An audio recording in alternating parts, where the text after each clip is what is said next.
ॐ श्रुतिस्मृतिपुराणानाम्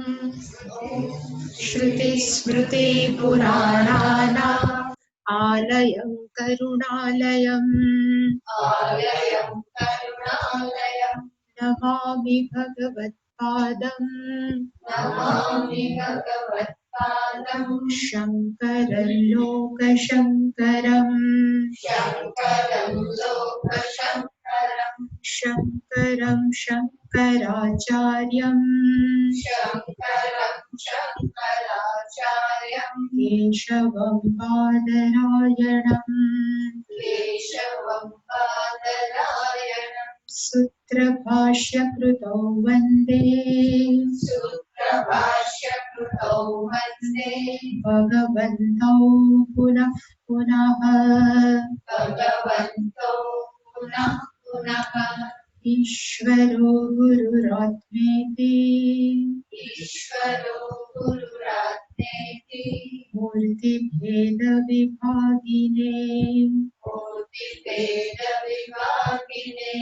व्योमवद्व्याप्तदेहाय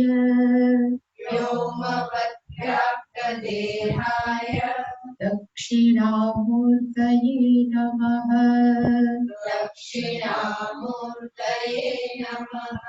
गुकारस्त्वन्धकारो वै ऋकारस्तन्निवर्तकः अन्धकारनिरोधित्वात् गुरुरित्यभिधीयते सदाशिवसमारम्भाम्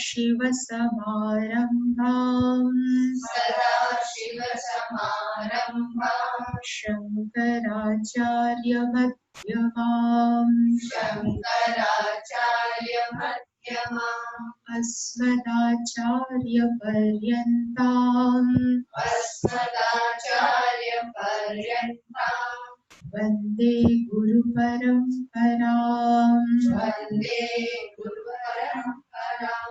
ॐ सहना भवतु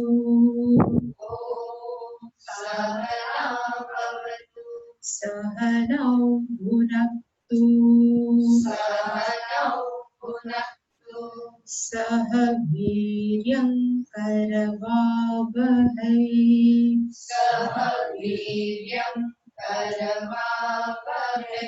तेजस्विनावधीतमस्तु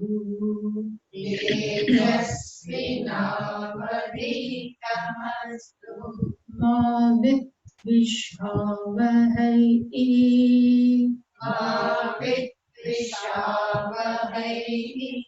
ॐ शान्ति शान्ति शान्तिः।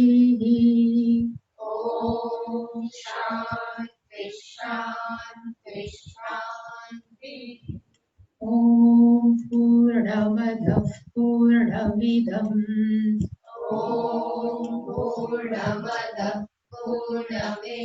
पूर्णात् पूर्णमुदच्यते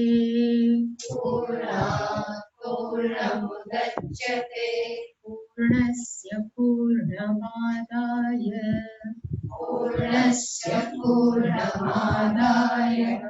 पूर्णमेवावशिष्यते।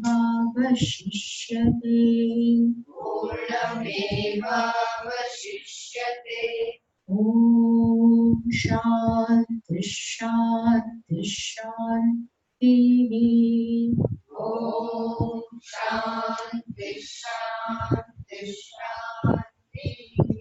ईशावास्यमिदं सर्वम् यत्किञ्च जगत्यां जगत् तेन त्यक्तेन भुञ्जीथाः मा घृतस्तस्य स्विद्धनम्।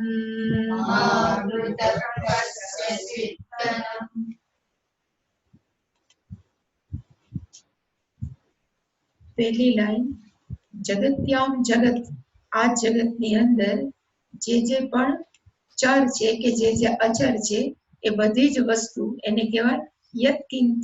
યત્કિંચ સર્વમ યત. સર્વમ યતનો અર્થ થાય બધું, અને કિંચ નો અર્થ થાય કોઈ પણ વસ્તુ બાકી ન હોય, એવરીથિંગ વિધાઉટ એની બાકી. સ્વામીજીની ભાષામાં પણ કોઈ પણ વસ્તુ બાકી ન રહે એ બધું જગત્યામ. એટલે આ જગતની અંદર ચર અને અચર બધું શું છે તો કે ઈશાવાસ્ય, પરમાત્મા દ્વારા, એટલે કે પરમાત્મા દ્વારા આચ્છાદિત, કવર્ડ છે. પણ કવર નો અર્થ થાય ઈશ્વર છે એ બધું જ શું થઈ ગયા છે તો કે આખી આખું જગત. એટલે વાસ્યમ નો અર્થ થાય વાસી રહ્યો છે, ભાસી રહ્યો છે. પણ વાસી એટલે કવર કરી નાખે ને જ્યારે પડદાની જેમ કવર થઈ ગયો એવું નહીં. કવર નો અર્થ થાય હી હિમસેલ્ફ બીકમ એવરીથિંગ. ભગવાન પોતે જ બધું થઈ ગયા છે, એને કહેવાય ઈશાવાસ્ય. હવે આ જ્ઞાન જો પ્રાપ્ત થાય, મેં ગઈકાલે કીધું હતું કે આપણે જયારે કઈ ખરેખર એવું છે ને કે વેદાંતના 2 સ્ટેપ છે ભણવા માટે. વેદાંત પહેલું શું ભણાવે તો કે આપણું શરીર છે મિક્સચર, જડ અને ચેતન. અને પછી કે જડ છે એને કહેવાય અનાત્મા, અને બીજું છે આત્મા. એવી રીતે 7, 8, 9 બધાની અંદર ચેપ્ટરની અંદર એક્સરસાઇઝ કરાવે. પછી ધીમે ધીમે આપણે શીખી જાય કે આ શરીર હું નથી, આ સૂક્ષ્મ શરીર જડ હું નથી. એકવાર જયારે આ બરાબર આપણને જ્ઞાન થાય, બીજું જ્ઞાન વેદાંત શું આપે તો કે અહીંયા કોઈ જડ જેવું છે જ નહીં, સર્વ ઈશ્વર આવ્યો. એક પણ વસ્તુ જડ નથી, માત્ર છે જે બધું શું છે તો કે ચૈતન્ય તત્વ. એટલે આપણા મગજની અંદર ઉતરે નહીં કે ભાઈ આ બધું જડ દેખાય છે, આ બધું કેમ થઈ શકે તો કે જેવી રીતે સ્વપ્નની અંદર બધું જડ છે કે ચેતન. આપણા સપનાની અંદર આપણે પહાડો જોઈએ, માણસો જોઈએ, નદી જોઈએ, કાંઈ પણ ઘણું જોઈએ. હવે જો પહાડ જડ જ હોત તો આપણા માથામાંથી ખૂણો કાઢીને ક્યાંક નીકળતો હોવો જોઈએ, પણ નથી નીકળતો. કારણ કે આપણને ત્યારે જયારે જોતા હોય ત્યારે એમ લાગે કે આ વસ્તુ જડ છે, આ વસ્તુથી ચેતન છે સ્વપ્નની અંદર. એવું જ આ મોટું સ્વપ્ન છે, અને કોનું તો કે ઈશ્વરનું.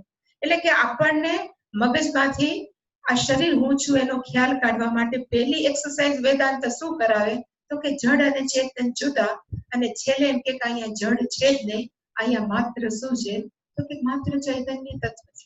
હવે જો માત્ર ચૈતન્ય તત્વ હોય તો હું એ ચૈતન્ય તત્વથી અલગ ન હોય, અને જો હું ચૈતન્ય તત્વથી અલગ ન હોય તો સારી ભાષામાં આપણે એમ બોલી શકીએ કે હું એ ઈશ્વરથી અલગ નથી.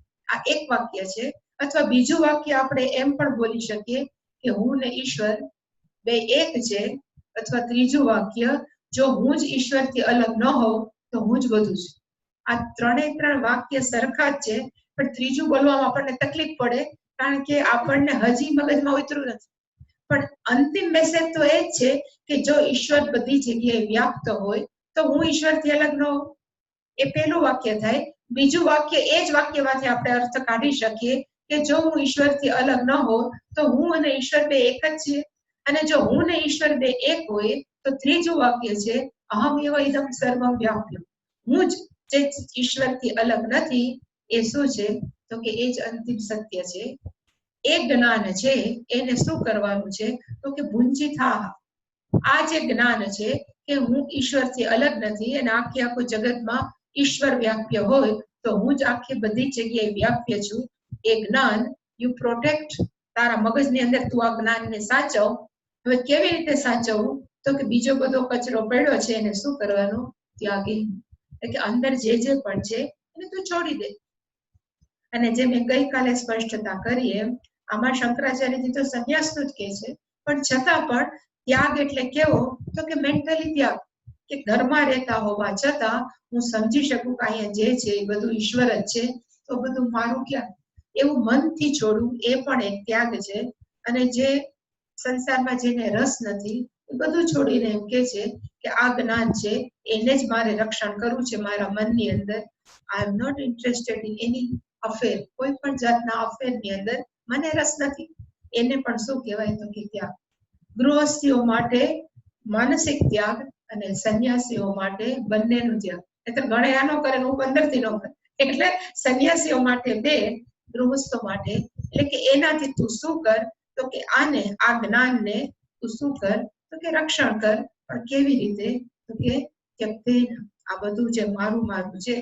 અને ખરેખર જો ટકાવું હોય એટલે પાછું કીધું કે મહાવૃદ્ધ ક્યારે પણ કોઈ પણ પ્રકારના ધનની આકાંક્ષા ન કર. કસ્ય સ્વિત, આમાં ધનમ છે, કોઈ પણ પ્રકારના ધનની કે આની સાથે હું વધારે સંબંધ ડેવલપ કરું તો મને આટલો ફાયદો થાય, એવું કોઈ પણ પ્રકારની મહાવૃદ્ધ આશા નહીં કે અપેક્ષા નહીં. એટલે કે આ પેલો મંત્ર છે એ ગીતાની દ્રષ્ટિએ કયો કહેવાય તો કે નિવૃત્તિ લક્ષણ ધર્મ માટેનો હાલ છે. આપણે ગઈકાલે જોયું હતું એટલે પહેલું પેરેગ્રાફ. હવે ઈશાનો અર્થ આપણે જે જોયો હતો, ઈશા ઇષ્ટઃ ઇતિ ઈટ તેન ઈશા ઈશિતા પરમેશ્વરઃ પરમાત્મા સર્વસ્ય સહ હિ સર્વમ ઇષ્ટે. ઈશાનો અર્થ શું છે તો કે ઈશાનો ખરેખર અર્થ થાય ઈશ્વર દ્વારા. અને એનું આ પહેલી પંક્તિની અંદર સમજાવ્યું હતું મેં, આજે નથી સમજાવતી કારણ કે એની કઈ બહુ જરૂર નથી. એટલે કે ઈટ છે એક પ્રત્યય છે, પણ એના દ્વારા ઈશા એટલે કે પરમેશ્વર દ્વારા. હવે ઈટ એટલે શું કે ઈશા એટલે શું, એટલે શંકરાચાર્યજી ખાલી એ જ સમજાયું કે ઈશિતા છે એ પરમેશ્વરનું બીજું નામ છે. ઈશિલ નો અર્થ થાય શાસન કરવું. પરમાત્મા શું કરે છે તો કે સમગ્ર જગત ઉપર શાસન કરે છે. એ જ ઈશિતાનું બીજું નામ કયું છે તો કે પરમેશ્વર.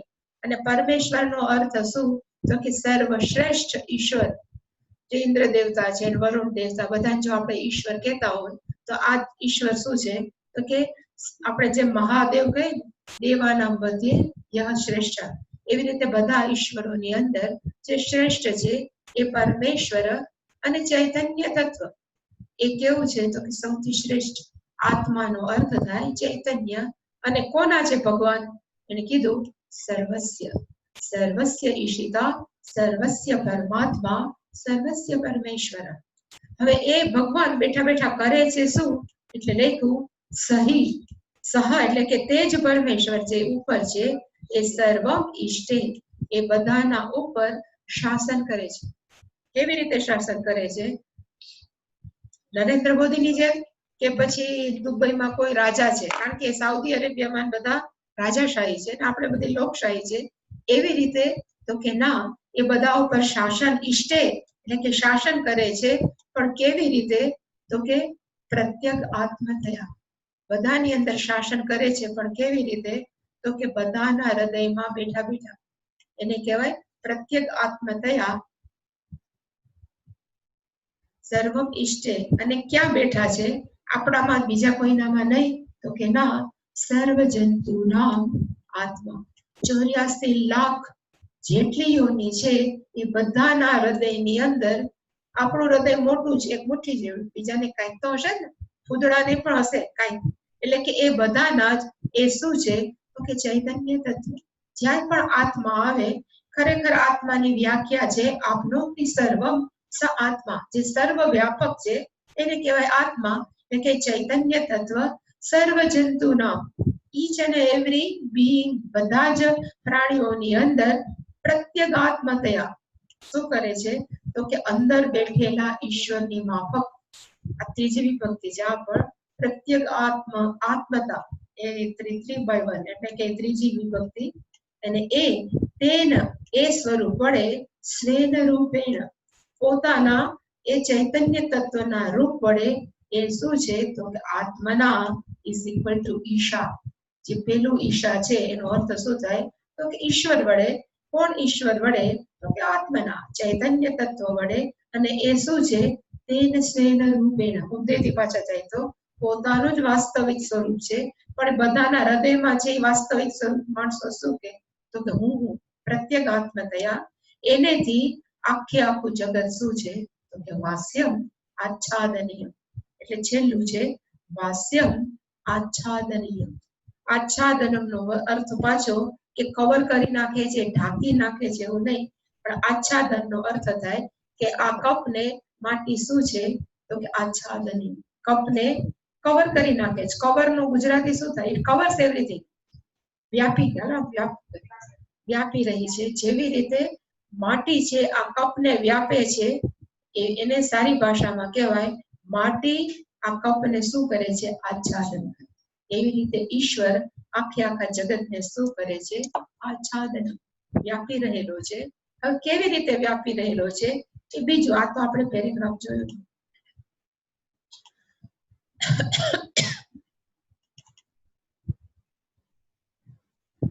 કિમ ઇદમ સર્વમ યત્ કિંચ યત્ કિંચિત જગત્યામ પૃથિવ્યામ જગત તત્સર્વમ સ્વેન આત્મના ईशेन प्रत्यक् आत्मतया अहम एव इदं सर्वं इति.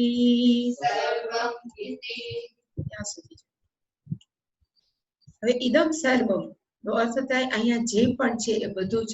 જે મેં ઇદમ એટલે આપણું ઇન્ક્લુડિંગ સૂક્ષ્મ અને સ્થૂળ શરીર એટલે બોડી માઇન્ડ સેન્સ કોમ્પ્લેક્સ એના સહિત ઇદમ સર્વમ યત્ કિંચ, એટલે ક્યાંક આપણે ક્યાંક બાકી રહી ગયું છે એવું નહીં. જે પણ છે બધું જ જગત્યામ આ પૃથ્વીની અંદર. પછી પાછું એને લખ્યું જગત તત્સર્વમ. એ જગતનો અર્થ અહીંયા લખશે ચર અચર, પણ એને કીધું કે જગતનો અર્થ જે પણ છે એ બધું જ. એ શું છે તો કે સ્વેન આત્મના ઈશેન. આ વાક્ય પાછું ઉપર હતું, જો યાદ હોય તો તમારે તો અંદર દેખાશે, મેં ઉપર જવા દીધું. સ્વેન એટલે કે પોતાના વડે જ, આત્મના એટલે કે ચૈતન્ય તત્વ વડે. અને એ શું છે તો કે જે શાસન કરે છે એ પરમાત્મા. એટલે આ બધા જ એક જ તત્વનું નામ છે. ઇવન પ્રત્યેગાત્મ થયા આ બધા જ એક જ વિભક્તિમાં છે. આપણી અંદર બેઠો છે એને શું કહેવાય તો કે પ્રત્યેગાત્મા, અંતરાત્મા. જે આપણે એને કહીએ છીએ અંતરાત્મા. હવે અંતરાત્મા છે ખરેખર કોણ છે તો કે ઈશ્વર. એટલે કે જે ઈશ્વર આપણે નામ આપીએ છીએ એ ઈશ્વર વડે. એ ઈશ્વર ખરેખર શું છે તો કે ચૈતન્ય તત્વ વડે. અને ચૈતન્ય તત્વ શું છે બીજું કોઈ છે? સ્વેન, એટલે કે પોતાના જ ચૈતન્ય તત્વ સ્વરૂપે પ્રત્યેગાત્મતયા એ શું છે તો બધે વ્યાપેલું છે. પણ કેવી રીતે? એટલે અહીંયા એક વાક્ય શંકરાચાર્ય જે લખ્યું, જે ઓલામાં નથી, જે મેં કીધું હતું એ વાક્ય કયું છે તો કે આની અંદર આત્મતયા પછીની અંદર એક છે અહમ, પછી અહીંયા એવ, અને પછી ઇદમ અને સર્વમ. અહમ એવ ઇદમ સર્વમ એટલે કે માણસને જ્યારે જ્ઞાન થાય કે ઈશ્વર સર્વવ્યાપક છે, બધી જગ્યાએ હોય, તો જે મેં કીધું ને 3 વાક્ય થાય. પહેલું વાક્ય ઈશ્વર છે એ બધું છે, આ પહેલું વાક્ય. બીજું વાક્ય કયું થાય? જો ઈશ્વર બધું હોય તો હું નોખો તો નથી, એટલે હું ને ઈશ્વર કેવા છીએ તો કે બે એક છીએ. હવે જો હું ને ઈશ્વર બે એક હોય ને ઈશ્વર જો બધી જગ્યાએ હોય તો ત્રીજું વાક્ય હું જ બધી જગ્યાએ વ્યાપ્ત છું. એટલે ત્રીજું વાક્ય લખ્યું અહમેવ ઇદમ સર્વમ. અહીંયા જે પણ છે એ શું છે કે હું જ છું. મેં ઘણી વાર કીધું છે કે આપણે એક વાક્ય પ્રયોગ કરીએ છીએ કે આ માટી વાળો કપ છે. જો આપણે બોલીએ ને આ કપ કેવો છે તો કે માટી વાળો. એ વાક્ય પ્રયોગ સાચો નથી. એમાં માટી છે એ આ કપનું ઉપાદાન કારણ છે ને ખબર ન પડે. પણ આપણને જો એ સાબિત કરવું એક વાક્ય ઉપરથી કે આનું ઉપાદાન કારણ માટી છે, તો આપણે શું બોલવું જોઈએ? માટી વાળો કપ બોલીએ છીએ ને, પણ કપ વાળી માટી. આ માટી કેવી? આ માટી જ છે પણ કેવી માટી છે? કપ વાળી. એવી જ રીતે આઈ છે માટી છે પણ કેવી માટી છે? ગડાવાળી. આઈ માટી છે કેવી માટી છે? નાના ગડાવાળી. તો આપણું ફોકસ ક્યાં થાય? મારી બેન હશે મારી બેન. એટલે કે આખું જગત, ધારો કે ઈશ્વર જ બધું બની ગયા હોય તો આપણે એમ બોલીએ કે આ છગનભાઈ છે કે આ મગનભાઈ છે, વાક્ય પ્રયોગ સાચો છે. પણ આપણા પછી જેવું છગનભાઈ મગનભાઈ બોલીએ એટલે આપણું ફોકસ ક્યાં હોય? છગનભાઈ મગનભાઈ. આપણને તો જ્ઞાન થયું ઈશાવા છે વિધો અહીંયા છે ઈશ્વર. તો આપણે શું બોલવું છે? છગનભાઈ વાળા ઈશ્વર, મગનભાઈ વાળા ઈશ્વર, છાયાબેન વાળા ઈશ્વર કે માયાબેન વાળા ઈશ્વર. તો આપણું ધ્યાન ક્યાં હોય? ઈશ્વર માટે. આપણું ધ્યાન હંમેશા છગન મગન તો સોનાના, ગામના છોકરા ગારાના, કારણ કે એમાં જ આપણું ફોકસ આકારને આપીએ છીએ, આપણું ફોકસ આપણે નામને આપીએ છીએ, ઉપાદાન કારણને નથી આપતું. એટલે જો ઉપાદાન ખબર પડે એટલે આ વ્યક્તિ છે એને જ્ઞાન થઈ ગયું એટલે એને કીધું અહમેવ ઇદમ સર્વ.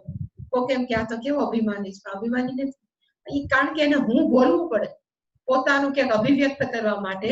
પણ આ હું એ ભર્તુહરીનું હું નથી કે હું બધું છોડી દઉં. આ હું કે કોક છે તો કોણ છે? તમે છો એમ તો હું ન કહું.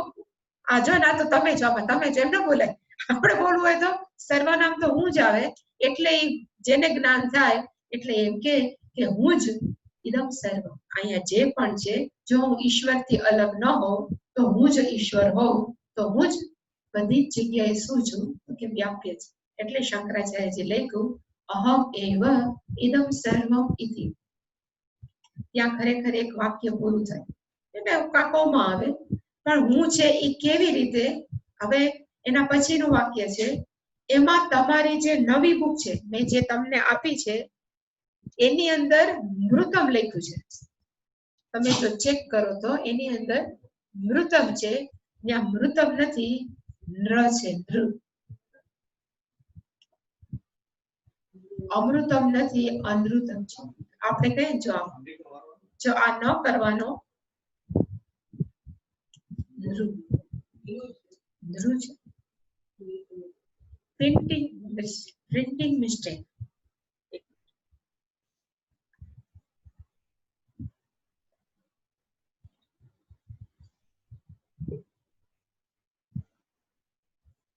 હવે હું વાંચું એમ વાંચું ને કે અમારે તો આવું લખ્યું છે એ પેલા જ સ્પષ્ટ. પ્રત્યક એટલે કહ્યું પરમાર્થ સત્ય રૂપેણ અનૃતમ ઇદમ સર્વમ ચર અચરમ આચ્છાદનીયમ સ્વેન પરમાત્મના. આ વાક્ય જોઈ પેલા પાછું એક વાક્ય છે કે આપણે એક શબ્દ બોલીએ છીએ જે એ વેલ ફેમસ છે, મિથ્યા.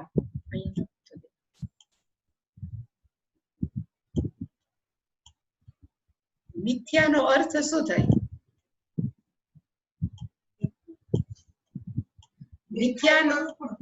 મિથ્યાનો અર્થ છે જે છેમાંય નથી, જે નથીમાંય નથી, વચલું છે. એને શું કહેવાય?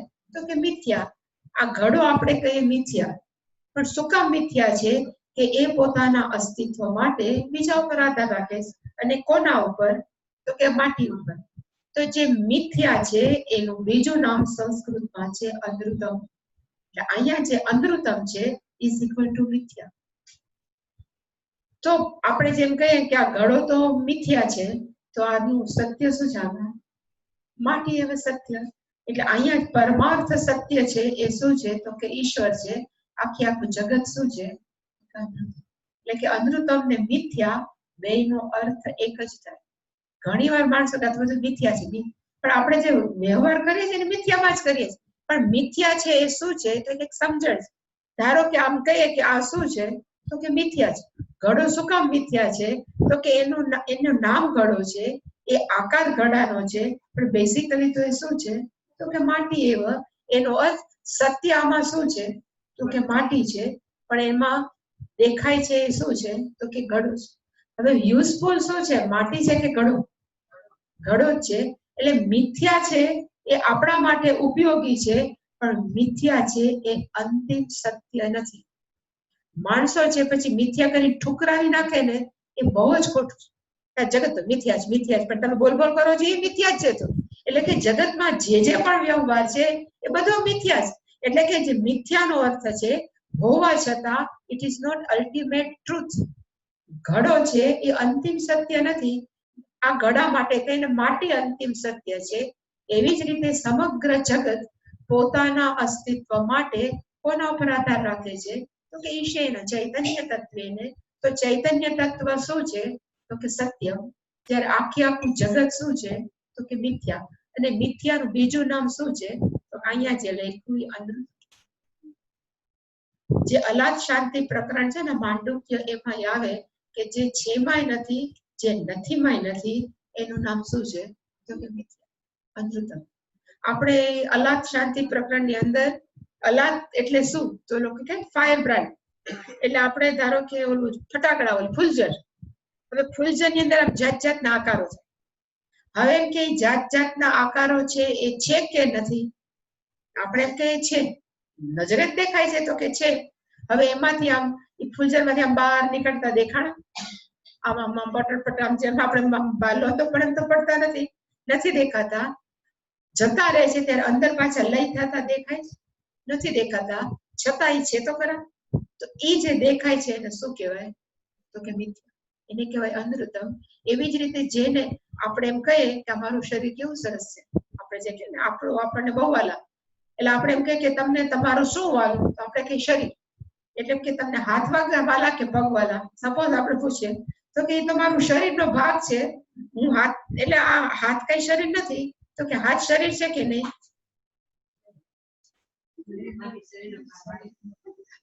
તો શરીર હાથ, હવે હાથ તો શરીર નથી. તો શરીર, આ હાથ છે શરીર છે કે નથી? એટલો જવાબ દે.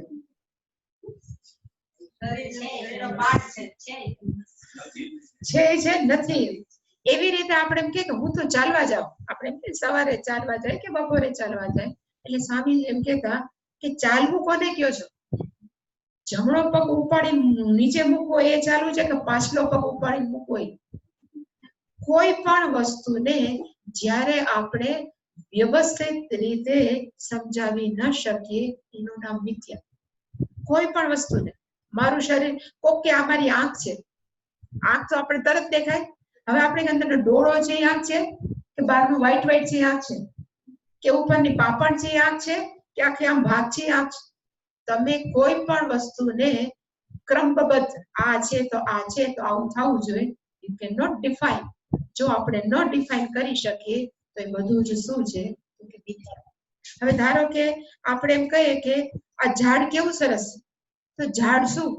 ટ્રંક છે એ ઝાડ, પાંદડા છે એ ઝાડ, ડાળી છે એ ઝાડ, ફૂલ છે એ ઝાડ. What is tree? શું છે? તો છેલ્લે બધાનું ડિસેક્શન કરીને પૂછીએ ને તો ઝાડ જેવું હોય જ. ઝાડ શું છે? તો એક સમૂહ થયેલી વસ્તુ. કોની? તો એક થડ ભેગું થયું, એમાં ડાળીઓ ભેગી થઈ, એમાં પાંદડા ભેગા થયા, એમાં ક્યાંક ક્યાંક વળી ફૂલ આવ્યા, એનું નામ આપણે શું આપ્યું? એવી રીતે જગત શું છે? તો કે ઘણા બધાના માથાઓ ભેગા થયા, જાત જાતનું ભેગું થયું, પણ આ અંતિમ સત્ય છે? તો કે ના. એટલે આખા જગતને શું કહેવાય? તો અનૃતમ. ઋતમ સત્યમ, જે સત્ય નથી એને શું કહેવાય? તો અનૃતમ. ઋતમ વદિષ્યામિ જે બોલીએ ને એ ઋતમ, એનું ઊંધું શું? તો કે અનૃતમ. એટલે કે અહમ એવ સર્વમિતિ, હું આખું જગત છું. હું કેવી રીતે છું? તો કે પરમાર્થ સત્ય રૂપેણ. મારું વાસ્તવિક સ્વરૂપ કેવું છે? તો કે પરમાર્થ. પરમાર્થ જ્યારે લખાય ને ત્યારે એનો અર્થ થાય અંતિમ સત્ય. પરમાર્થ, અંતિમ સત્ય એ શું છે આપણું? તો કે ચૈતન્ય સ્વરૂપ વડે હું બધી જગ્યાએ વ્યાપ્ય છું.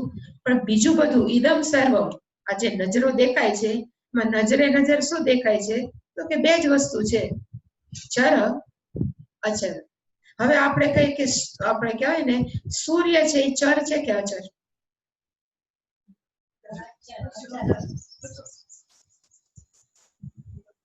સોલાર સૂર્યમંડળ ને કેન્દ્રમાં રાખીને આપણે વાત કરીએ તો સૂર્ય કેવો છે? અચર છે. પણ ગેલેક્સીને ધ્યાનમાં લઈને કરે તો એ પાછું ફરે જ છે.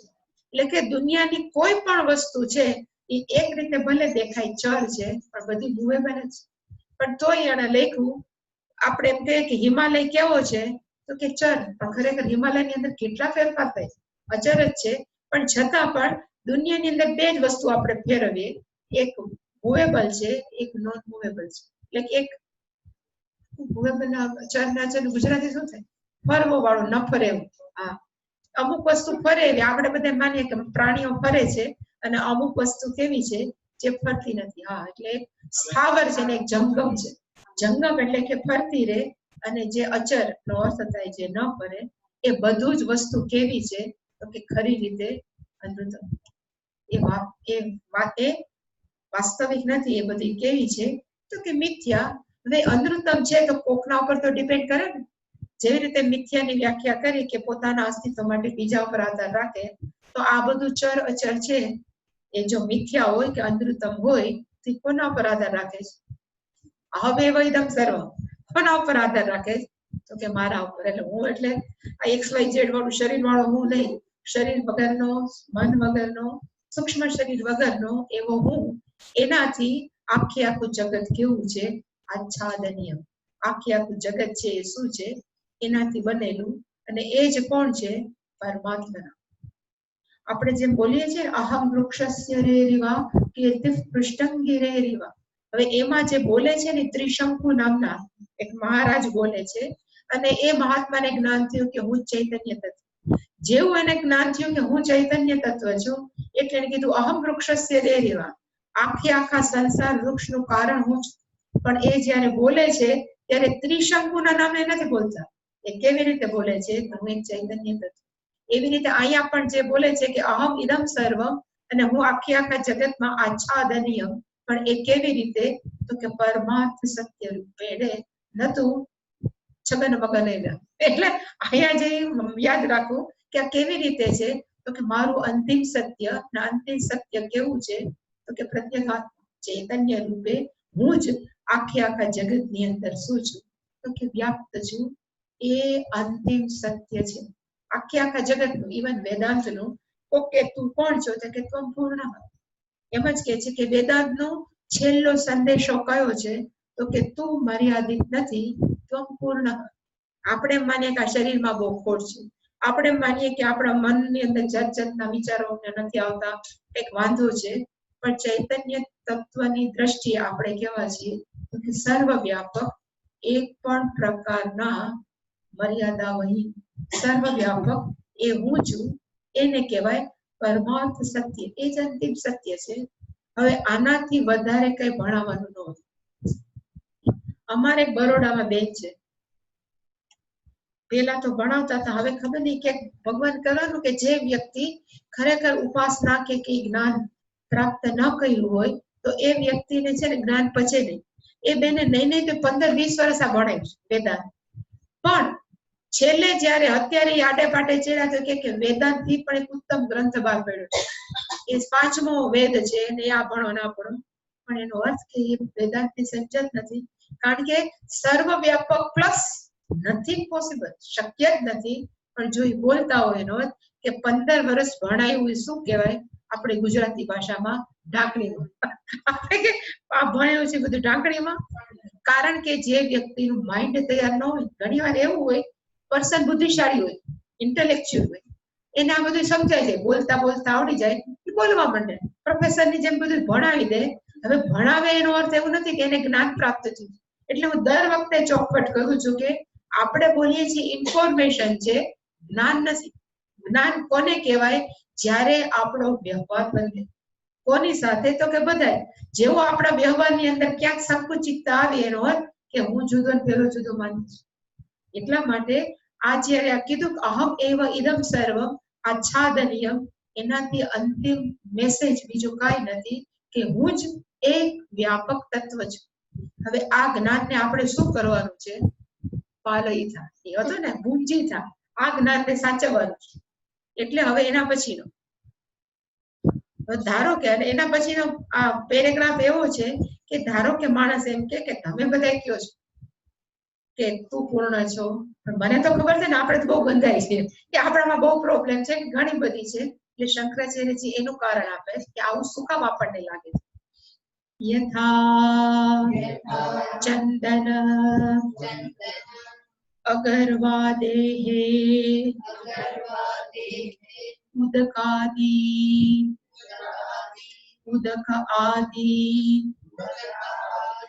સંબંધજ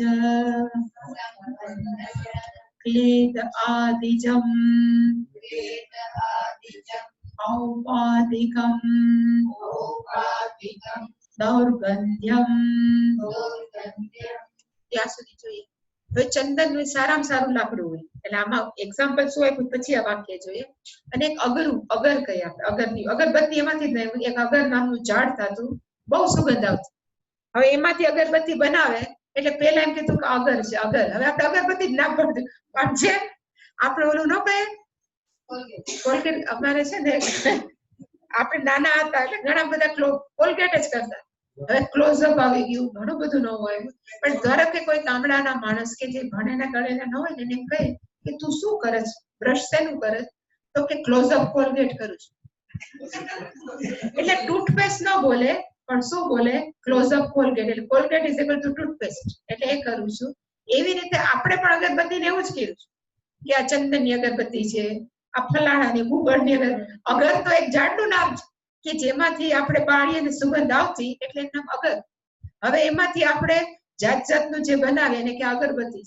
એટલે આપણામાં ઓલા ક્લોઝઅપ કોલગેટમાં બહુ ફેર નથી, પણ અહીંયા જે લખ્યું છે કે એ અગર નામનું ઝાડ છે એમાં જે બહુ સુગંધ આવે, અથવા ચંદન નામનું ઝાડ છે એમાં બહુ સુગંધ આવે, એને વર્ષ સુધી પાણીમાં નાખી રાખે એ લાકડા, તો પછી ગંધાઈ જાય ને પાણીના કરીને.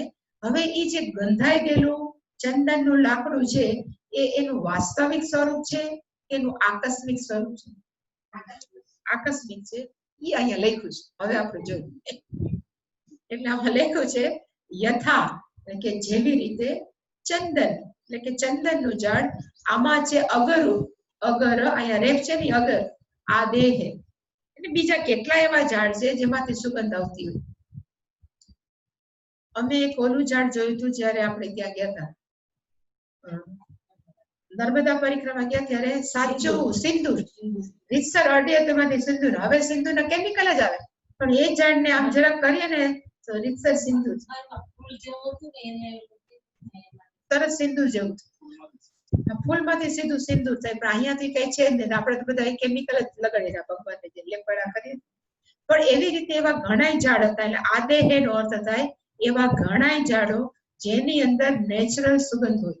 એમાં ચંદન છે, અગર છે, અને આદેમાં આપણે જે કહેવાય ગુગળનો ધૂપ કઈ ઝાડ નથી. અમુક ઝાડની અંદર એ ગુંદની જેમ આવે ને પછી એ સુગંધ થાય, પણ એવા ઝાડના નામ મને નથી આવડતા. પણ આદે એની ઇવન આપણે જે કરીએ છીએ ને માલણ ધૂપ, પણ એ માલણ ગુંદર જ છે, પણ એ ઝાડ ને માલણ કે એનું જે આવે ને એમાંથી સુગંધ આવે. પણ એ બધા કેવા હોય તો કે નેચરલ સુગંધિત ઝાડ. હવે એ ઉદકાદી સંબંધ, ઉદક નો અર્થ થાય પાણી. હવે એને સંબંધમાં આવે એટલે એને પાણીમાં નાખી દે ફોર લોંગ ટાઈમ, લાંબા સમય સુધી. જ નો અર્થ થાય જન્મે છે, જયારે નાખે એમાંથી પછી શું થાય, ક્લેદ આદિજમ. ક્લેદ નો અર્થ થાય ચીકણું થઈ જાય, અડવામાં ને શિવાળ થઈ જાય, ક્લેદ કહેવાય. અને આદિ નો અર્થ થાય ગંધાય, એ જે પણ છે. હવે એ બધું જે ઉત્પન્ન થયું, એ ચીકણું થઈ ગયું, શેવાળ થઈ ગયો, ગંધાઈ ગયું, એ એની દુર્ગંધ છે એ કેવી છે, ઔપાધિકમ દૌર્ગંધ્યમ. એ દુર્ગંધ છે એ કેવી છે, તો કે એની પોતાની નથી, આવી પડેલી છે, પાણીમાં રાખ્યું મૂક્યું છે એટલે એને ઔપાધિકમ દૌર્ગંધ્યમ. એટલે કે દુર્ગંધ ચંદનની ઓરિજિનલ નથી, પણ પાણીના સંસર્ગમાં લાંબા સમય સુધી રહી એટલે ગંધાઈ ગયું છે.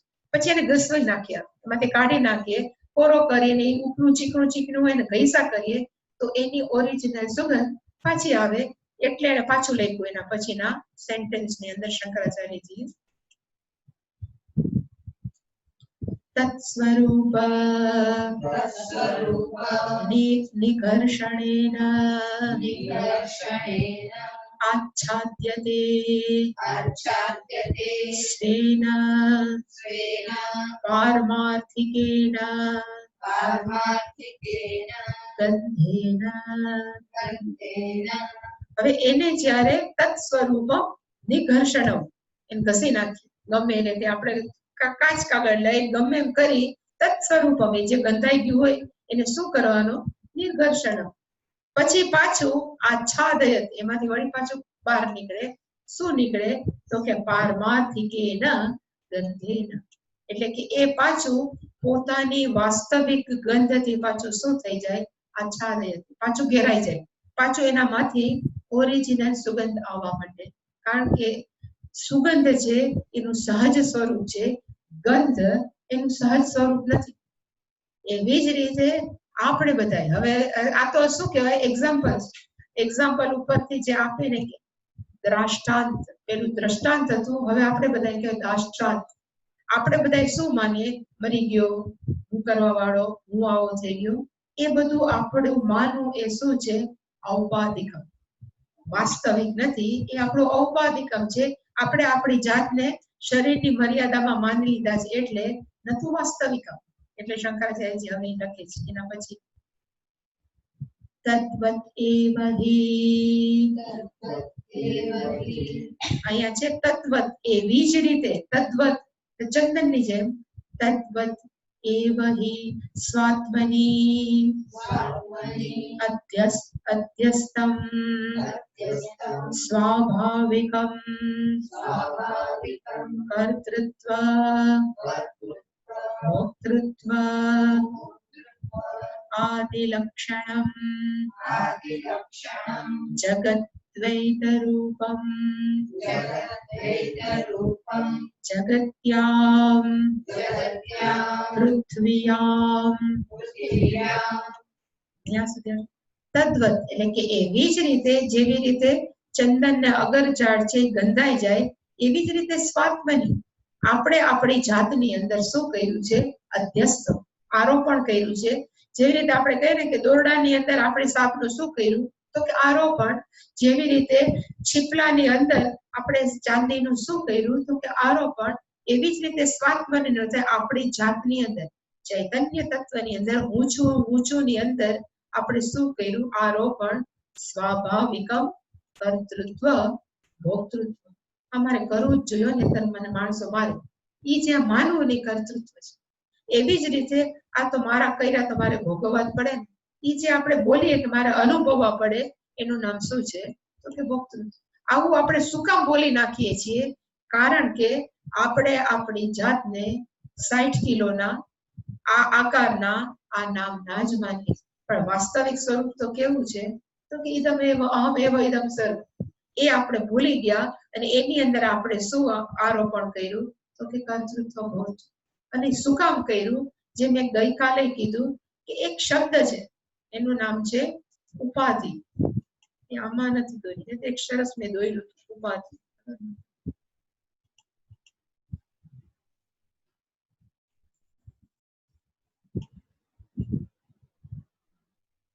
ઉપાધિના 3 અર્થ થાય. એક ગુજરાતીની ઉપાધિ, કે જોને હમણાં તો ઉપાધિ બહુ છે, એ એક ઉપાધિ.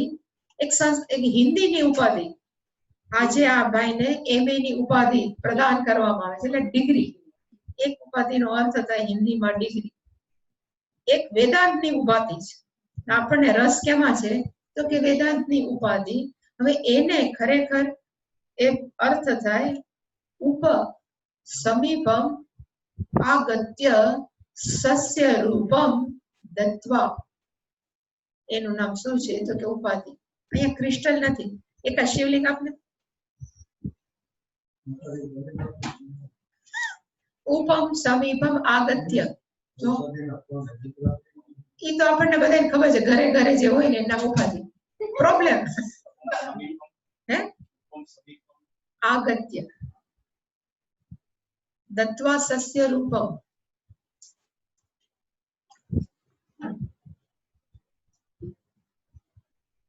એક ઉપાધિનો અર્થ છે ડિગ્રી, અને એક ઉપાધિનો અર્થ આ અત્યારે હું જે કહું છું. હવે આ શું છે, શિવલિંગ નથી પણ સ્ફટિક ક્રિસ્ટલ છે. કલર કેવો છે, કલરલેસ, કઈ કલર નથી. હવે આની પાછળ સપોઝ હું આ કલર રાખું તો ક્રિસ્ટલ કેવો દેખાય, તો બ્લુ રંગ છે એ ક્રિસ્ટલની શું છે, ઉપાધિ. કારણ કે ક્રિસ્ટલ ઓરિજિનલ તો આવો જ છે, પણ એ જ્યારે બ્લુ રંગની સમીપમ આગત્વા, એટલે કે જ્યારે ઉપમ એટલે કે સમીપમ આગત્ય એટલે કે આવીને સ્વસ્ય રૂપમ દદાતી, પોતાનું રૂપ આપી દીધું અને આવું દેખાવા માંડ્યું. અને કૃષ્ણને કોકને જો બુદ્ધિ હોત ને પૂછે આ કૃષ્ણને તો કેવો, તો કે હું તો બ્લુ રંગનો જો. ઈ જે બોલવું એનું નામ શું છે? ઉપાધિ. હવે એવી જ રીતે આ ચૈતન્ય તત્વ કેવું છે તો બિચારું સર્વવ્યાપક છે. અહમેવ ઇદમ સર્વમ. હવે એવા ચૈતન્ય તત્વ જે સર્વવ્યાપક છે એની નજીક સૂક્ષ્મ શરીર ભગવાને રાખી દીધું. હવે સૂક્ષ્મ શરીર ખરેખર કેવું છે તો કે ઇવન દેખાતું નથી, આપણે માઇક્રોસ્કોપથી નરી આંખે દેખાતું નથી, પણ એમાં ભગવાને કંઈક એવું મૂકી દીધું કે ઇટ બીકમ્સ લાઈવ. જેવી રીતે આ ક્રિસ્ટલ ક્લિયર છે એવી રીતે એમાં ભગવાને કંઈક એવું મૂક્યું કે જેવું ચૈતન્ય તત્વની નજીક આવે તો એ સજીવન થઈ જાય, જીવંત થઈ જાય. અને પછી જેમ આ ક્રિસ્ટલ બિચારો બોલવા માંડે કે હું તો બ્લુ કલરનો, હું તો બ્લુ કલરનો, એવી રીતે ચૈતન્ય તત્વ જેવું આ સૂક્ષ્મ શરીરની નજીક આવ્યું અને ચૈતન્ય તત્વ બોલવા માંડ્યું હું છું, હું છું. પણ કેવડું તો કે સૂક્ષ્મ શરીર જેવું. એવું જે બોલવું એને શું કહેવાય? ચૈતન્ય તત્વને સૂક્ષ્મ શરીરની ઉપાધિ છે. એટલે કે આપણે ઉપાધિને મહત્વ આપવા માંડ્યા, નતું ચૈતન્ય તત્વ. એટલે કે ઉપાધિનો અર્થ થાય આવી પડેલી વસ્તુ પોતાનું વાસ્તવિક રૂપ નહીં. જેવી રીતે બ્લુ કલર છે એ ક્રિસ્ટલનો આવી પડેલો છે, વાસ્તવિક નથી. એવી રીતે ચૈતન્ય તત્વ તો સર્વવ્યાપક છે, પણ જેવું સૂક્ષ્મ શરીર આવ્યું એટલે સૂક્ષ્મ શરીરને હું માનવા માંડું, એ સૂક્ષ્મ શરીર છે એ ચૈતન્ય તત્વની શું છે? ઉપાધિ. ઉપાધિનો અર્થ ન હોય એવું માનવા માંડવું. સારામાં સારું ગુજરાતી અત્યારે બનાવ્યું છે, પણ લગભગ તો એવું થાય કે ન હોય એવું માનવું, જે આપણે નથી એવું માનવું. એવી જ રીતે જેવું આપણે માની લીધું કે હું સૂક્ષ્મ શરીર છું, એનો વાંધો નથી, આપણે સૂક્ષ્મ શરીર થઈ ગયા. જેવી રીતે દેડકાનો કુવાનો દેડકો એમ બોલે ને કે ભાઈ પાણી કેવડું, તો કે કુવા જેવડું. એવી રીતે આપણે કહેવા માંડે કે હું ચૈતન્ય તત્વ કેવડું, તો કે સૂક્ષ્મ શરીર, સ્થૂળ શરીર જેવું. એનોય વાંધો નથી, પણ પછી પાછો શું થાય? સ્થૂળ શરીરનો પ્રોબ્લેમ એ હું છું, એ મારો છે. સૂક્ષ્મ શરીરની અંદર જે પણ કામ, ક્રોધ, લોભ, રાગ, દ્વેષના જે પણ વિચારો છે એ હું જ છું, એ માનું. એનું નામ શું છે? તો કે ઉપાધિ. અને જેવું એવું માનવા માંડે એટલે એ તો કઈ બહુ સારું છે જ નહીં. આપણા મનની તો હજારો દુઃખ છે. હવે એ દુઃખ દૂર કરવા માટે આપણે શું કર્યા કરીએ? તો કે કંઈક ને કંઈક કામ. આ મારે નથી જોતું, આઘું રાખવું છે, આ મારે આ કરવું છે. એવી રીતે આપણા જગત, આપણા જીવનની અંદર કાં કોકને દૂર રાખીએ, કાં કોકને નજીક રાખીએ. કોકને દૂર રાખીએ, દૂર રાખવું એ પણ એક કર્તૃત્વ છે, નજીક રાખવું એ પણ કર્તૃત્વ છે, અને દૂર ને નજીક રાખવા વળી કોઈ બોલ બોલ કરે એટલે મનમાં અનુભવવું એ પણ ભોક્તૃત્વ છે. એટલે કે જીવનભર લાઈફ ટાઈમ આ ઉપાધિ જે આવી પડેલું છે ઓનું સ્વરૂપ છે એને મહત્વ આપી અને આપણે આપણી જાતને કેવી બનાવી દીધી? તો કે ખોબા જેવડી. ક્યારથી? જ્યારથી આ બ્રહ્માંડ ચાલુ છે ત્યારથી. આ પેલું જન્મ નથી, અનેક અસંખ્ય જન્મોથી. એટલે કે એ કાઢવું શું છે તો કે અત્યંત અઘરું. અને આથી પછી માણસ શું કરે? એટલે શંકરાચાર્યજી લખ્યું કે એ સ્વાભાવિક થઈ ગયું. આ બધું આપણે કોઈ એમ પ્રયત્ન કરવો પડે કે આપણે હું કરતા નથી એનો પ્રયત્ન કરવો પડે, કે હું ભોગતા નથી એ આપણે સતત મનને કેવું પડે, પણ હું કરવા વાળો છું આપણે કહેતા નથી, આપણે એમને જ થઈ જાય. એટલે એને કીધું કે આ કર્તૃત્વ ભોક્તૃત્વ એ કેવું થઈ ગયું છે આપણને સહજ. અહીંયા આદિમાં અંદર બધું આવી જાય કે હું ઓકે તમે કેટલા છો, કોઈ જવાબ ન દેવાય હું તો ચૈતન્ય તત્વ સર્વ. પણ છતાં આપણે એમ જ કે જો ને 60 કિલો હમણાં વજન વધી ગયું, કે આપણે જે કહીએ જે પણ બોલીએ એ આપણે કોને મહત્વ ન રાખી બોલીએ કે સ્થૂળ શરીર. પછી આપણે એમ કહીએ કે બધું બરાબર ઠીક હાલે છે ને, કાંઈ નથી, ઘરમાં આટલું છે તકલીફ, ઓલા આમ કરે ઓલા આમ કરે. એટલે આપણા મનની અંદર આપણને શું છે તો કે એ બધાને આપણે માની લીધું સાચું. એ શું કહ્યું છે? અધ્યસ્ત. આ બધા ઉપર આપણે શું કહ્યું? આરોપણ. અને કોના ઉપર? તો કે બિચારું ચૈતન્ય તત્વ એના ઉપર આપણે આ બધા શું કહ્યું છે તો કે આરોપણ. અને આરોપણ કેવું છે? નેચરલ છે. અને નેચરલ શું કામ છે? કારણ કે અસંખ્ય જન્મોથી, ઇવન કાઉન્ટલેસ બર્થથી આપણે આ અધ્યસ્ત કઈ રાજ કરીએ છીએ. અને એનું નામ જ શું છે? જગત. આ હું છું, મારું છે, માનું, એનું નામ જ શું છે તો કે જગત દ્વૈત રૂપ. આમ તો તમે ઘણા વખતથી આવો છો એટલે ચોખવટ કરવાની જરૂર નથી, પણ દ્વૈતનો અર્થ બે નહીં. દ્વૈતનો અર્થ 1 + મેની, એક કરતા ઘણું બધું વધારે, એને દ્વૈત કહેવાય. એટલે કે આખું જગતની અંદર આપણે હંમેશા શું થઈ ગયા છે કે તું જો, તારા ભાઈઓ આ છે, આખું જગતને આપણે કેમ જોવા માંડ્યા? તો કે એક કરતા અસંખ્ય અને એમ જ વ્યવહાર કરવા માંડ્યા. એનું નામ શું છે? તો કે જગત. જગત્યામ જગત માં જે બીજો જગત છે ને એનો અર્થ શંકરાચાર્ય એટલે પાછી ચોખવટ કરી કે જગત્યામ નો અર્થ શું થાય? તો કે આ પૃથ્વીની અંદર આપણે બધા છીએ એ કેવા છીએ? તો દ્વૈત રૂપી જગતની અંદર સ્વાભાવિક કર્તૃત્વ ભોક્તૃત્વ આત્માનામાં અધ્યસ્ત કરી અને જાત જાતનો વ્યવહાર કરીએ છીએ. એનું નામ બીજા જગતનો અર્થ જગત્યામ જગત છે. સમજાઈ ગયું હોય તો હરિહરિ, ના સમજાય તો હરિહરિ. સમજાઈ ગયું? એટલે કોક મારી સામે આશ્ચર્યવત પશ્ચાતી ગયું. જગત્યામ એટલે કે બીજા જગતનો અર્થ કયો?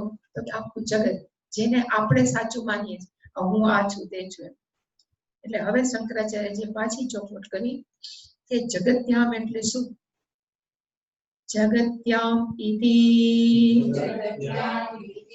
ઉપલક્ષણ અર્થત્વાદ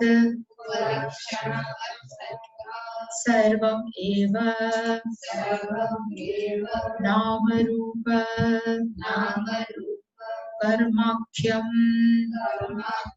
વિકાર જાતમ પરમાર્થ સત્ય આત્મ ભાવનયા ત્યક્તમ સ્યાત. ત્યાગેન જે હતું ને, ઈશાવાસિમિદં સર્વમ યત્ કિંચિત જગત્યામ જગત તેન ત્યક્તેન, જે ત્યક્ત છે. હવે આમાં ત્યક્ત શું કરવાની જરૂર છે? એટલે એને કીધું કે જગત્યામ, આ જે પૃથ્વીની અંદર બધું આપણે ઉપલક્ષણનો અર્થ શું થાય ખબર છે? આઈ થિંક બધાને ખબર હશે. ઉપલક્ષણનો અર્થ થાય, સપોઝ ધારો કે ઘણા બધા છોકરાઓ ખાવા બેઠા હોય, નાના બાળકો કે 7-8 વર્ષના હોય. હવે આપણે એમ કહીએ કે આ બધા છોકરા છે ને એ લગભગ કાન મોટા વાળા છે. સપોઝ, આ તો ન હોય પણ સપોઝ આ બધા એમાં આ બેઠો છે ને એ એનું પ્રતિનિધિત્વ કરે છે. એટલે આ છોકરો છે એ બધા છોકરાઓનું શું છે? તો કે ઉપલક્ષણ. બીજા બધા પણ કેવા છે? તો કે એના છે. એટલે એને કીધું ઉપલક્ષણ અર્થત્વાદ. આખું જગત છે એને હું છું, તું છું, એ બધું શું છે? તો કે ઉપલક્ષણ અર્થત્વાદ. અને ઉપલક્ષણ શું છે? ન સમજાય પાછું. અને શંકરાચાર્યજીને ખબર જ હોય કે આપણે પાછા એટલા તો સ્માર્ટ નથી, એટલે શંકરાચાર્ય પાછી ચોખવટ કરી કે ઉપલક્ષણ એટલે શું? તો કે નામ રૂપ કર્મ આખ્ય. આખું જગત છે એમાં શું છે? તો કે અસંખ્ય નામ, અસંખ્ય આકાર, અને જેટલા નામ જેટલા આકાર એટલા શું છે? તો કે કર્મ. એનું નામ જગત. હું તો જો ને સંસારમાં પડ્યો છું, જગતમાં પડ્યો છું, એટલે માણસો જગતને નામ શું આપે છે? તો કે નામ રૂપ કર્મ આખ્યમ. નામનું જ્યાં પણ આખ્યમ આવે છેલ્લે એનો અર્થ બાય ધ નેમ. આખા જગતનું કેવા નામ તરીકે પ્રસિદ્ધ છે. આપણે કોઈને તમે શું કરો છો? આપણે એનો અર્થ શું કામ કરો છો? એટલે કે આપણને મગજની અંદર માણસોએ કંઈક ને કંઈક કામ કરતું જ હોવું જોઈએ. એટલે જગત કેવું છે? કર્મ આખ્ય. શું કામ કર્મ છે? તો કે ભગવાને એક આકાર આપ્યો છે, ભગવાને એક નામ આપ્યું છે, તો કર્મ મસ્ટ કરવું જ જોઈએ. એનું નામ શું છે? તો કે જગત. અને પ્લસ જગત કેવું છે? તો કે વિકાર જાતમ. ગુજરાતીનો વિકાર નહીં. દર વખતે આમાં જયારે વિકાર આવે હું સ્પષ્ટતા આપું કે ગુજરાતીનો વિકાર બહુ ભયંકર શબ્દ છે. આનામાં વિકાર જાગ્યો એમ કે, પણ સંસ્કૃતમાં વિકારનો અર્થ થાય પરિવર્તન, મોડિફિકેશન, ચેન્જ. એટલે કે આખું જગત કેવું છે? વિકાર જાતમ. અહીંયા જાતમનો અર્થ થાય સમૂહ. એમને જેને સંસ્કૃત આવડતું હોય ને એમને જયારે જાતમ આવે ત્યારે એનો અર્થ થાય ટુ બોર્ન, જન્મવું. પણ શબ્દની પાછળ આવે તો જાતમનો અર્થ થાય સમૂહ. વિકાર જ આખું જગત શું છે? તો કે સમૂહ. કેનો સમૂહ છે? તો કે પરિવર્તિત વસ્તુઓ. જેવી રીતે મેં કીધું તું ભૂત શબ્દ બે રીતે પ્રયોગ થાય. એકલું ભૂત હોય તો આપણે કહે ને યસ્માની ભૂતાની જાગૃતિ, ત્યાં ભૂતનો અર્થ શું થાય તો પ્રાણીઓ. પણ આપણે કઈ આત્મભૂત, ત્યાં પાછા પ્રાણીઓ ન થાય તો ત્યાં સ્વરૂપ થાય. એવી રીતે અહીંયા પણ શબ્દની છેલ્લે જાત હોય તો એનો અર્થ થાય સમૂહ. આખે આખું જગત છે એ કેવું છે તો કે પેલું નામરૂપ કર્મ વાળું પ્લસ વિકાર જાત, જે કોઈની સ્થિર જ નથી, પરિવર્તન થયા જ કરે છે. આપણે જન્મમાં અને અધ્યાયમાં કેટલા પરિવર્તન થયા આ શરીરમાં અને મનમાં. ઇવન બધા આમની જડે બધા કે પેલા હિમાલય આવો હતો, અત્યારે હિમાલય આવો છે, પેલા ગિરનાર આવો હતો, અત્યારે ગિરનાર આવો છે, પેલા ગંગા આવી રીતે જતી હતી. એનો અર્થ કે એવા જડની અંદર પણ સતત પરિવર્તન તો ચાલુ જ છે. એટલે કે જે પણ જડ ને ચેતન દેખાય છે એ બધા જ કેવા છે તો કે સમૂહ. કેનો સમૂહ છે તો કે પરિવર્તનનો સમૂહ છે. અને હંમેશા યાદ રાખવું કે જે પરિવર્તન હોય એ અંતિમ સત્ય ન હોય. અને શું કામ અંતિમ સત્ય ન હોય તો એ પછી મરે, અને જો મરે તો એને મોક્ષ ન કહેવાય. એટલા માટે આખે આખું જે માયાત્મિકા જગત છે એ કી કોણ ચેન્જિંગ. જ્યારે ચૈતન્ય તત્વ કેવું છે તો એમાં કોઈ પણ પ્રકાર, એટલે આપણે અવ્યય અજહ એ શબ્દ એટલે વાપરીએ છીએ કે એમાં કોઈ પણ પ્રકારનું પરિવર્તન નથી. જ્યારે જગત કેવું છે તો પરિવર્તનશીલ. હવે આવા જગતને આપણે શું કરવાની જરૂર છે? એટલે શંકરાચાર્યજી કીધું એકદમ સ્યાસ, એને છોડી દો. હવે આપણે ચાલો છોડી દો, તો કેમ છોડવું? એટલે એને કીધું પરમાર્થ સત્ય આત્મભાવનયા. છોડવું કેવી રીતે તો કે લિટરલી ત્યાગની જરૂર નથી, ભાવના, એક આપણા મનની અંદર સમજણ. અને કેવી સમજણ તો કે પરમાર્થ અંતિમ સત્ય કયું છે તો કે આત્મા ચૈતન્ય તત્વ છે. એ ભાવનાથી, એ સમજણથી આખે આખું જગત છે એને શું કરવું તો કે ત્યક્તમ, એને એવી રીતે છોડવાની જરૂર. અને એનાથી વધારે હું કહું કે છોડવું હોય તો કેવી રીતે છોડાય તો કે આપણે રોજબરોજમાં છોડી. ખાસ કરીને એક્ટર્સ, બધા કલાકારો હોય ને. હવે અમિતાભ બચ્ચન છે, અત્યારે તો ફિલ્મનું નામ નથી પણ એ પા, ધારો કે અમિતાભ બચ્ચન પા ફિલ્મમાં જે પણ રોલ ભજવો, હવે આખો દી એમ જ કીધા કરે કે હું તો ઓલું છોકરું છું, એ જે કંઈક હતું એમાં. તો એને ખબર છે કે આ હું શું કરું છું તો કે રોલ છે, પણ હું આ નથી. એટલે અમિતાભ બચ્ચને કેટલાય પેલા આનામાં ઘણા બધા રોલ ભજવા હતા. હવે એ બધા સાથે એ તાદાત્મ્ય કેળવે તો બિચારા અમિતાભ બચ્ચન શું થાય? એટલે બધા એક્ટરો એ જયારે રોલ કે એક્ટિંગ કરતા હોય ત્યારે ખબર છે I am playing a role, I am not role. આ રોલ હું ભજવું છું પણ હું રોલ નથી. એવી જ રીતે આપણે પિતાનું, માતાનું, પતિ, પત્ની જાત જાતના રોલ ભજવતા હોય, પણ ત્યારે ખબર પડવી જોઈએ કે I am playing a role, I am not role. આપણે બધા રોલ જ થઈ જાય છે અને એમાં પાછા રોલ થઈ જાય. બે રોલના અર્થ છે, એક રોલ પાત્ર અને રોલ થઈ જાવ એટલે ગબડી પડવું, ગોળ ગોળ ફરવા માંડે પછી આથડ. એટલે એને કીધું કે ત્યક્તમ, કેવી રીતે તો કે માનસિક. અને કેવી રીતે અહીંયા જે છે એ બધું ઇઝ નોટ પરમેનન્ટ. ઇવન બીજી કાંઈ રીતે હું ચૈતન્ય તત્વ છું, સર્વવ્યાપક, એવી રીતે ન છોડી શકીએ ને તો એક આ જ શબ્દ યાદ રહે, એવરીથિંગ. આખે આખું જગત કેવું છે? વિકાર જાત. વિકારનો અર્થ થાય પરિવર્તનશીલ. હવે જ્યારે આપણે નાના હતા અને જે આપણી ભાવનાઓ હોય એ ભાવનાઓ અત્યારે તો ન જોઈ. આપણે તો ડાયા થઈ ગયા, આપણે માનતા હોય કે આપણે મેચ્યોર થઈ ગયા છે, વોટેવર. પણ બીજા બધા જે એ એજના છોકરાઓ કે છોકરીઓ હોય એને આપણે કીધા જ કરીએ કે ભાઈ તમારે આમ કરવાનું છે, તો આપણને ખબર પડવી જોઈએ કે આપણે અત્યારે વિકાર જાતક છે. તો એ સ્ટેજમાં છે, તો આપણે એવી રીતે એને ટેકલ કરીને તોય આપણે થોડું મગજમાં બોજો ઓછો. ભલે ને આપણને આત્મજ્ઞાન થાય કે ન થાય, પણ હું હંમેશા કહું કે વિકાર જાતકનો અર્થ થાય કે પેલું વિકાર જાતકનો અર્થ થાય everything is not permanent, keep on changing. હવે જો પરમેનન્ટ ન હોય તો આપણે એવો આગ્રહ રાખવો જ ન જોઈએ કે આ વ્યક્તિ મારી સાથે હું જીવું છું ત્યાં સુધી રહે. કારણ કે એ બધી કાં ગુજરી જવા છે કાં છૂટી પડવાનું, બેમાંથી એક તો થવાનું જ છે. જો એ થાય તો આપણું માઇન્ડ જો પ્રિપેર હોય તો આપણે દુઃખી નહીં થાય. કારણ કે આપણને ખબર છે કે બધા શરીરની અંદર શરીર અને મન કેવા છે તો કે પરિવર્તન છે, બધાના વિચારધારા ફરે. આ પહેલું. અને બીજા સાથે ટેકલ કરવામાં આપણા નાનાથી કે આપણા મોટા સાથે જ્યારે વ્યવહાર કરતા હોય ત્યારે પણ આપણને એટલી ખબર હોવી જોઈએ કે આ બધા છે એ પોતપોતાના વિચારધારા વાળા છે અને એની વિચારધારા છે એ પણ કીપ ઓન ચેન્જિંગ, બદલતી જ હોય. તો હું એને કેમ ઠોકી બેસાડું કે હું કહું છું એ સાચું, તારે આમ જ કરવું જોઈએ. Next impossible. એટલું જો આપણે માની છોડી દઈએ બધાને ટેકલ કરવાનું તો એ ઘણી બધી રાહત રહે. પછી તો આત્મત્યક્તમ છે, તેની જરૂર જ નથી. ભગવાન છોડાવે. હું તો કહું બસ મારે છોડી જ નાખું, એ આપણાથી શક્ય નથી. એના કરતા ભગવાનને પ્રેમ કરીએ. પ્રેમ કરતા કરતા આવું બધું લખ્યું છે કે મનમાંથી થોડાક બધાને આગા કાઢતા જાય, પછી એક વખત એવો આવશે કે ભગવાન આપણને તારી દેશે. પણ આપણે છોડી નાખવું છે એવું શક્ય નથી. માત્ર આપણા વ્યવહારની અંદર વિવેકપૂર્વક એટીટ્યુડ હોવો જોઈએ. આપણો કોઈ પણ અભિગમ છે કેવો હોવો જોઈએ? પકડી રાખવાનો હોય.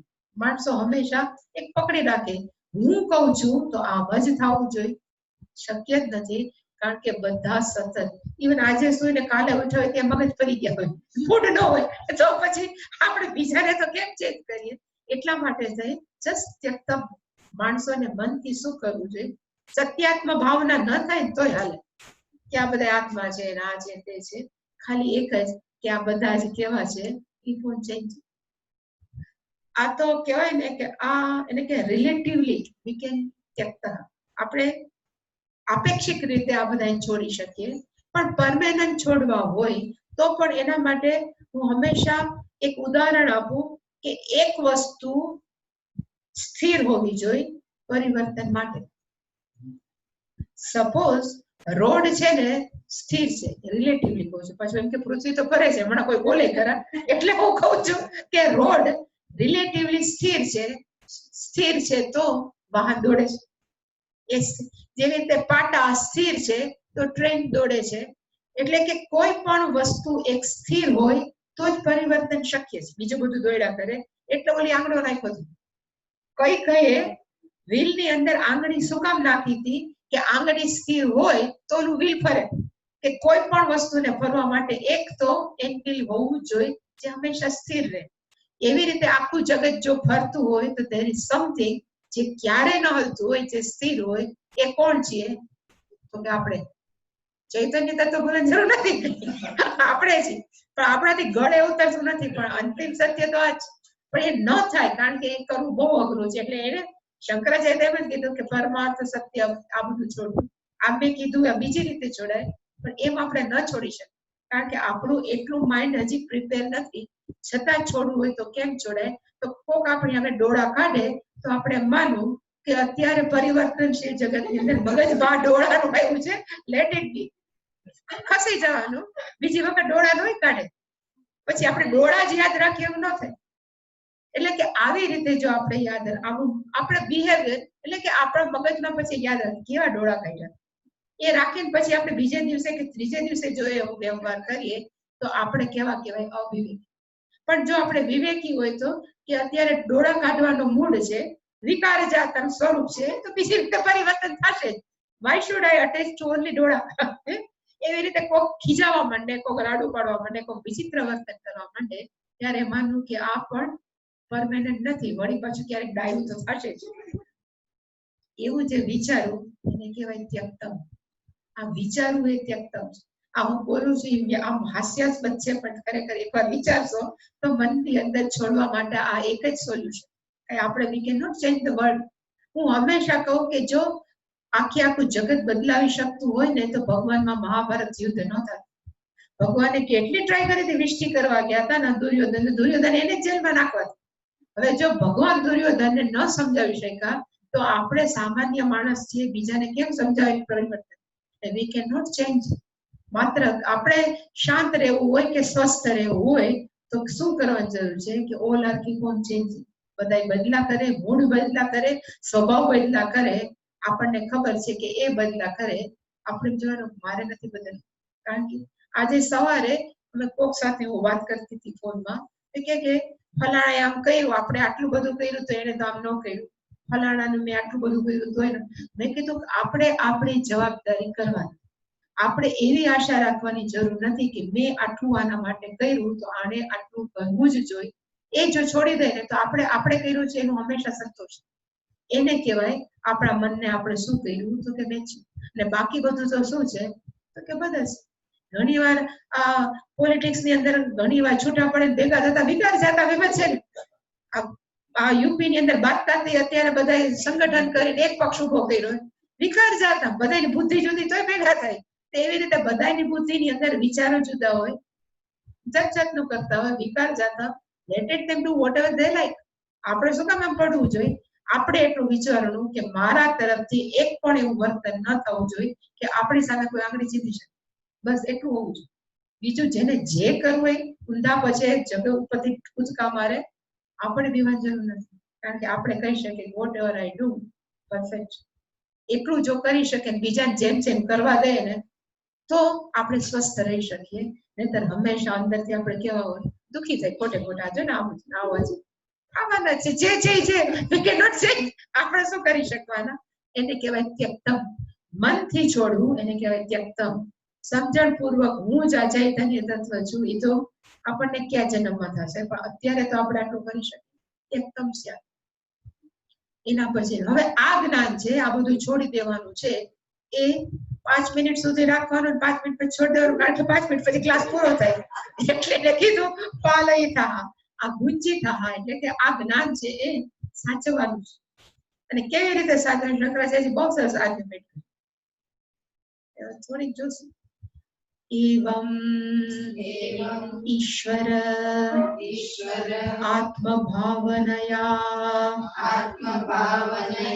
युक्तस्य